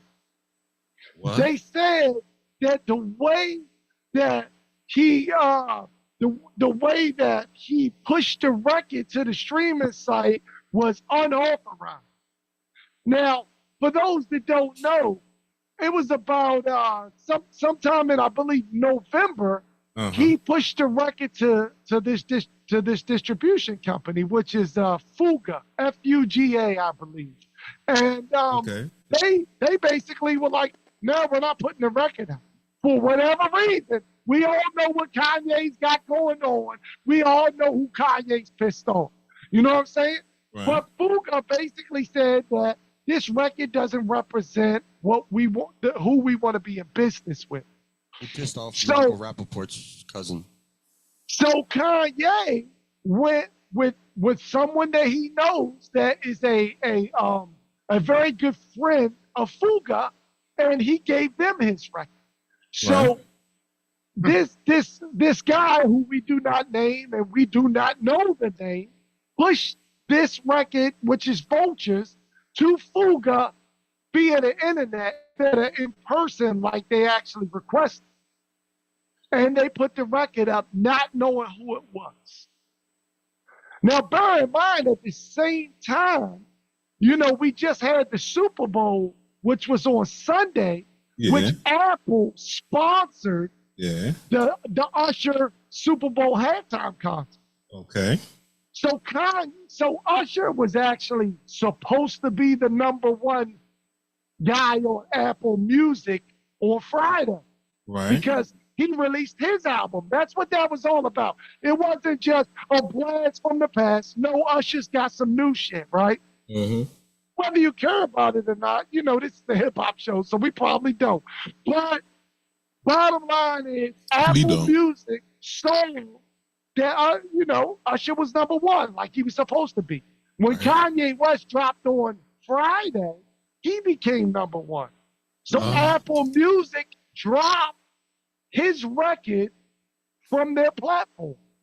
Wow. So that Usher will be number one. Going on right now. Wow. And then check this out. So Usher became number one again, right? Because now fucking number one is gone, right? Right. So Apple says, okay, you know, the buzz is gone now. We can put Kanye back up. Put him back up, he became number one again. They were like, nah, fuck this motherfucker, take him down. So right now, Kanye West pretty much, I don't know about today, but as of earlier this week, the only way you could hear the Kanye West shit was either buy it from his website or hear it on YouTube, because everybody else pretty much dropped this shit. Now that comes to the whole thing, right? The people who control the industry, we always thought that they just love money. Mm-hmm. Now we found out that they love something more than money. What's that's fucking power. Because guess what? If Kanye West has the number one record, imagine how much money Fuga would be making.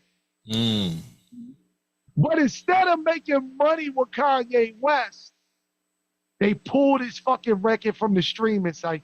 They would rather say, hey, fuck you, you done talked about the wrong people, than actually make money. And that's the reason why we're talking about this tonight on Late Night Lunchin, you dirty bitches. What you got to say about that, Brizzle? Well, actually, I think it's kind of dirty, you know, if it happened like that, because, I mean, he was on... I'm saying, you were saying that he was on at first, and then they took him off, and then waited for the Usher buzz to go down. Well, they waited for the Kanye buzz to go down. They thought that the Kanye buzz would drop off, right? They thought, okay, everybody's looking for his shit on Friday. We'll pull him, and then that way Usher be number one again, and people will forget about Kanye. But nobody forgot. They were still checking. So they put him back on. And then he became number one again. Correct. He became number one again. Well, I think that's dirty. You know what I'm saying? It's dirty, but I think Kanye West is trying to prove something. He's trying to prove that, look at what they've done to me. And he's showing the world, look at what's happening to me. And it's not just me. Okay. You know what I'm saying? And I'm the one that's publicizing it. Now, a big thing about Kanye, you got to remember too, is Kanye doesn't like anyone, like myself. He doesn't like anyone to tell him what to do, right? So like when Kanye put on the Trump hat, and motherfuckers like, fuck Kanye, yo, he down with Trump. Kanye didn't take off the Trump hat. He was like, motherfuckers ain't gonna tell me I can't wear no motherfucking MAGA hat. That's just Kanye. Kanye, the kind of artist or the kind of person that, you know, whether he agrees with you or not, he's not going to let you tell him what to do. You know what I'm saying? Okay. And get back to what Bubs Beats was saying about the clitoris on his lips. I think that shit might have came from, you know, he got the fucking, what are they? They're like stainless steel or something? No, they're titanium. He's got the fucking titanium grill. So they developed developed a keloid or some shit, huh? Yeah, I mean, think about it. Kanye? Dude. Yeah, it looks wild. Yeah, so what he did was he had permanent. It looks like that. He had permanent titanium teeth put in his mouth. Yeah, right. They're comparing him to the guy from 007.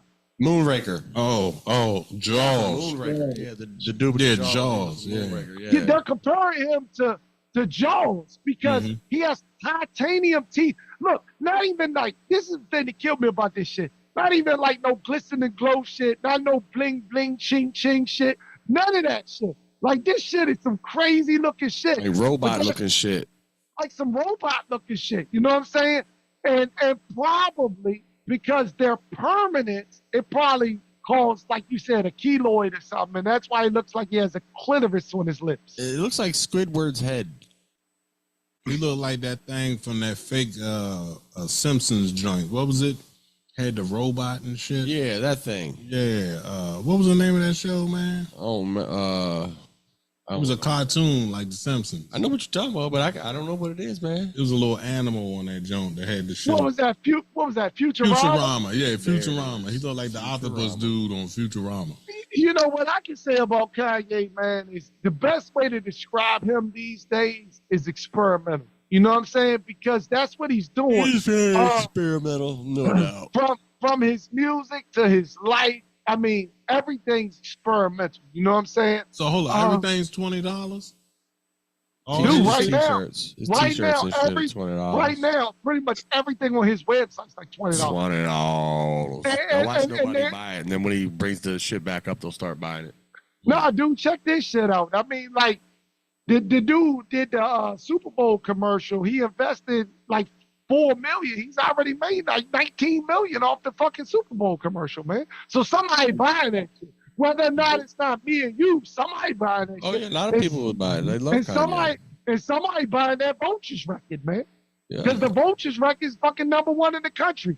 And you know the funny thing that got me about everything, man, is you got when he submitted for like, you know, all of these sample clearances, because of, you know, he's quote unquote anti-Semitic, they basically didn't clear his shit.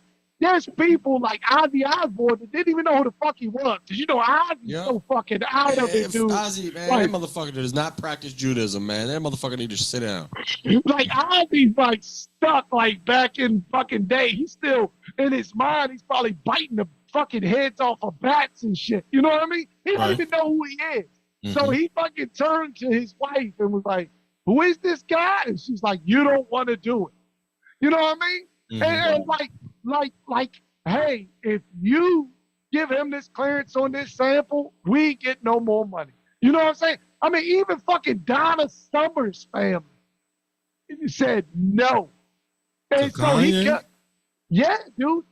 One of his songs was it was a Donna Summer sample. And they were like, no, we're not clearing the sample. Now, you know damn well Donna Summer's family needs some motherfucking money.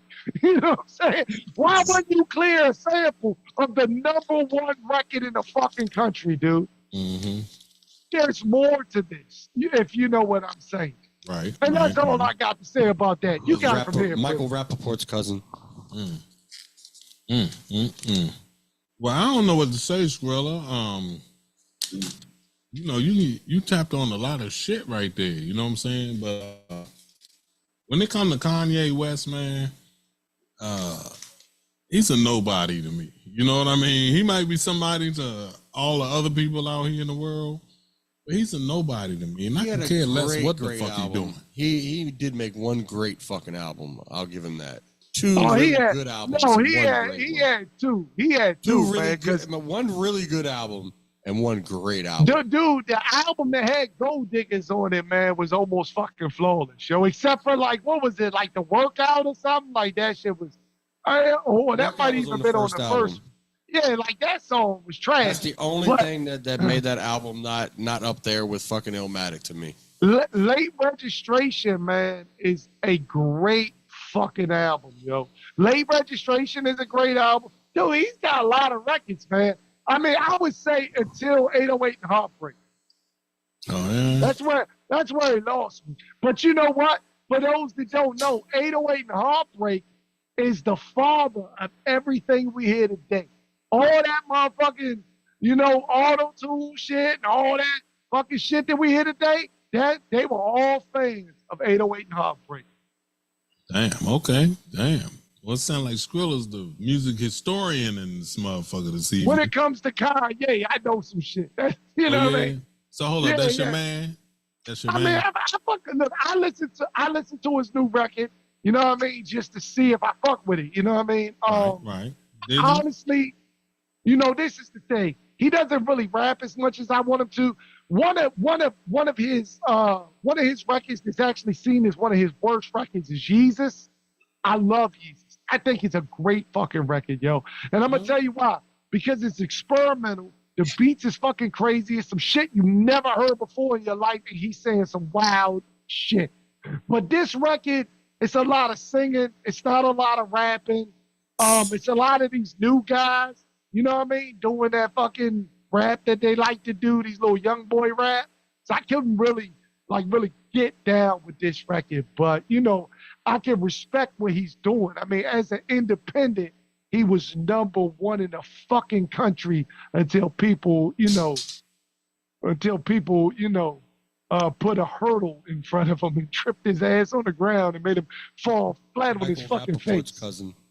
Well, it looks like he would be #1 again if they just keep his shit up. You know what I'm saying? But damn, but wouldn't they be making money off of that? So they like, fuck the money. We just trying to ruin your goofy ass. They care more about power and they care more about saving face than they do care about money or having that conversation. Because we all know what Kanye believes, and they do not want to have that conversation. Conversation, for those that don't know, Kanye believes that he is one of the, 12 tribes. And they don't want to have that conversation. And see, this is my thing. You know who doesn't want to have that conversation? I'm always willing to have Michael a conversation. Rappaport's cousin. I'm always willing to have a conversation, whether or not I agree with you. Matter of fact, for those that don't know, me and Breeze have the craziest fucking conversations ever. Yeah. And me and Breeze, sometimes I don't agree with Breeze. And I just say, yeah, I know what you're saying. I get it. And then I call my wife and say, Breeze crazy as a motherfucker. I don't fuck with that shit he talking. You know what I'm saying? But I'll never try to cancel him. I don't call Buzz Beats and say, hey, don't have Breeze on there. Breeze crazy as a motherfucker. Fuck Breeze. You know, I think as a man, you know what I'm saying, you need to be able to have those conversations. Yeah. But they don't want to As a have man, that you conversation. have the balls to say fuck Michael Rappaport. They Public do service not amount. want to have that conversation. I mean, me and Reno that had some conversations. Me and Reno that had some conversations where me and Reno would get off the phone and me and Reno wasn't friends for 2 days. Yeah. You know what I'm saying? But then in 2 days, shit. We agree to disagree and we move on to the next conversation. Right. You know what Just I mean? man shit, regular man shit. Man shit. But these motherfuckers, dog, these motherfuckers not even willing to have a conversation. And Not at all. and my thing is, anytime somebody's scared to have a conversation, it's for a fucking reason. Yes. And I'm Fuck gonna leave it Michael at that. Rappaport. Hey, yo, man, I totally agree with you on that, dog. You know, just like I feel like a lot of this gay shit that's going on in the world, we're just now talking about it and laws have already been passed. And it's like, we should have been talking about this shit earlier. You know what I mean? Like, yo, man, this woman cannot go in there and fight a man. Or this man cannot go in the ring and fight this woman. You know what I mean? A woman cannot take a hit from a fucking professional football player. She can take a dick, though. Yeah, from a professional football player. Hell yeah. You know what I'm saying? Take many of them. I You know ain't what I saying mean? shit, gold digger. But it's like, yo, man. I don't know, man. I'm tripping, man. I'm tripping. Yep. But, I just be thinking that a lot of this shit is just crazy in this world, man, and it needs to change. See, the bottom line is, and this is bottom for line is fuck anybody, Michael Rappaport. when people don't know a way to, have that conversation and they're not willing to have that conversation, and when you go to have that conversation, they start calling you names, those people don't really believe in what they're actually saying. Yeah. And that's all I'm going to say about that. Yep. Exactly. Oh yeah. Hey, Skrill, I gotta really agree with you on that. You know what I mean? Because people use that as a defense mechanism. You be spitting facts and they don't want to hear those facts, and they start trying to insult you and shit. You know what I'm saying? To keep you from spitting the facts. You know what I mean? Yep. I see that shit all that. I mean, I see it all the time, man. So yeah, I feel what you're saying. So fuck Kanye That's all I got to say. I don't give a fuck about no Kanye. Why you want to talk about Kanye, dog? I mean, I just want to talk about, the fact that what Kanye did and that people wanted to ruin his life so much because they didn't agree with. Show how Michael Rappaport's cousin can like really make some things happen and go against it. Okay, look, I'm gonna say this. On a roll today, like he on a motherfucking roll. I'm gonna say this. All right, I could care less about Kanye West, but what these motherfuckers are doing is wrong. What Apple did was wrong. That was wrong. Oh yeah. You know what I'm saying? Yeah. Pulling all his shit, that's wrong. It shouldn't have power like that. Here's the real question. Too much of like a monopoly. Here's the real question. Why are the powers that be coming down on my girl? Who's your girl? Rachel motherfucking D. I don't know what the fuck her last name is. Who? I can't pronounce that shit. I don't know if it's Dozier or Dossier. Yeah. Oh.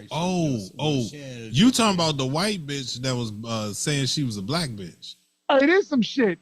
She can't look. This bitch got it, bro. She can't be black. You know what I'm saying? This bitch can't shake out. This bitch can't make money off of selling motherfucking pussy photos. Like this bitch just can't get ahead. You know what I'm saying? Pussy photos, dog? Man, let me tell you something. So she is like a teaching assistant or something out in the middle of fucking nowhere. Rachel right? Dolezal or some shit like that. Yeah, I know you're talking about. She got a new name, but I don't even know what the fuck her name is. Reno probably know because he been looking at her fucking OnlyFans and shit. Oh yeah. But basically, this bitch got fired. Now look, we talking about the same bitch that got fired from the NAACP when they found out she was white, right? Right. So now this bitch got fired because they found out that she got a motherfucking OnlyFans. Damn. Man, let a bitch be great, man. If this bitch want to show pictures of her feet and pictures of her ass and make a little cash, let that bitch be great. That's the fuck I say. All right, so hold up. What grade is she teaching in or assisting in or whatever? Oh, probably like fucking first kindergarten grade or some shit. Oh yeah, okay. See that? But this is what kills me about matter. the whole. But this is what kills me about the whole thing. They said that she violated the county or the city, the school, fucking social media code or some shit, law or some shit. Look, man, this is the bottom line. This what I want to know. Who the fuck actually snitched on this bitch, and what kind of hater is this motherfucker? Let me tell you something. If my daughter's fucking teacher was showing her pussy on OnlyFans, the last person I would be telling is the motherfucking school board. Right. You know what I'm saying? You be subscribing to that joint. How does this bitch shaking ass or OnlyFans got anything to do with how she teaches my daughter Monday through Friday? Hey, yo, man. So what you're saying is it would be cool, like when your daughter gets old enough to have OnlyFans, it'd be cool for her to have one on. Hey. Look, my daughter is my daughter. I wouldn't watch her. I wouldn't watch her. I wouldn't watch her. I'm gonna beat the shit out of my daughter if she has OnlyFans. Why? But at the same time, I don't think Rachel D is telling the kids, hey, look, if you show your pussy, you gonna get that move. I figure like, the kids, they spend most of their time with teachers, less time with their parents than they do teachers. To be honest with you, man, they sleep and spend more time with teachers than they do their own parents.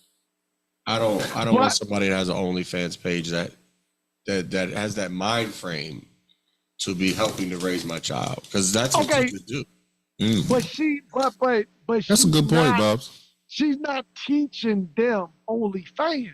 I'm talking about character. Well, we already know what her character is. I mean, she was the fucking. But she's with your child like 8 hours a day. She's with them. Mm-hmm. 5 days a week. Yeah. You know how many teachers are strippers at night, dog? They not teaching the motherfuckers how to pole dance during the day. Fuck it, is a fucking serial killer as long as he can teach fucking English. That's good. Long as he go don't rape some bitches at night and fucking teach fucking goddamn English. English by day. Long as he don't teach my kid how to rape bitches at night, I'm okay with it. Hey, I mean, it all depends. I think it goes back to what we were talking about, right? If the girl who got shot up would have only kept that mentality from the days where she was a hygienist and shit, instead of that street mentality at night, she'd still be here. Oh, yeah. So the way I'm looking at it, as long as during the day she's not teaching my kid how to create OnlyFans, bitches gotta do what bitches gotta do. Hey, well, yeah, man. Hey, listen, man. It's hard out here for a pimp when you're trying to get the money for the rent. Okay, what if it was like this, man? She been doing this shit for 6 years, right? Your kid is in the 5th grade. And you just finding out. Like, oh, this bitch got a. I'm pretty upset about it. Really? I don't like it. Really? There's nothing I can do about it. Because women are try to find a way to do that shit. You don't want me to do this because I'm a woman. Well, her ass got fired. So she got fired? So her ass, she got fired. Mm-hmm. So she needs to continue doing the OnlyFans because now it's her only job. So how many kids does she have? I don't know. I believe she has at least 1 or 2. Are they black? They are mixed. Oh, okay. Yeah, she contrary to her earlier pictures, she keeps it, it's all good in the hood with her. You know what I'm saying? Right. Like her early pictures when she has her little freckles and stuff before she went to Howard and got her braids and shit like that. Mm-hmm. Oh, she's an entirely different woman now, man. She even changed her name. I forgot what the fuck her name was because it was totally irrelevant. Johnson Washington. I just want to know. I'm saying this bitch live way out in West Bubble Fuck, right? She's definitely Idaho or Eastern Washington or something. It's like, where the fuck she finding black guys to procreate with? She's finding them, man. Damn. Well, she's that black. Well, she's black. She know where to find them. She's that black. She know where to find them. She says she black, but I don't know. Hey, listen, man. This is the worst part of the show, all right? This is the worst part of the show because we got to go. Say it ain't so. Yeah, man. I wish I had something else to tell you, man, but this is it. You know what I'm saying? I had a Mississippi mud flap. Yeah. Hey, listen. Let me tell you, man, I want to give a thanks to all of our listeners. Thank you so much for coming in every Saturday night from 9 to 11 p.m. to check out the Late Night Luncheon with your boys.